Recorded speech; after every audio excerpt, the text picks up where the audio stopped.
లేక జగత్ శివాజ్ఞ అరే శివుని ఆజ్ఞ లేనిదే సీమైన పుట్టదు. కాబట్టి భూమాత మీద మనం కూర్చొని ఈ అమ్మవారి పూజ చేసుకున్నాం కాబట్టి ఆవిడ ఎంతో ఓర్పుతో శక్తియుక్తంతో కూర్చోవాలి కాబట్టి భూదేవ దగ్గర 2 అక్షరాలు నమస్కారం చేసుకోండి. భూమాతకు వందనం చేయండి. రెడీ. ఓకే, ఇప్పుడు పుష్పం తీసుకోండి. అందరు కూడా చేత పుష్పం అంటే పుష్పం లేకపోతే అక్షతలు.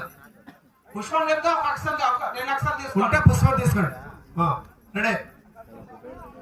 వాహనం అంటే స్వామి వారికి ఎక్కడో కాణిపాకంలో ఎక్కడ ఉన్న స్వామి వారికి స్మరించుకుంటున్నాం. ధ్యానం అంటే స్మరించుకోవడం, మననం చేసుకోవడం.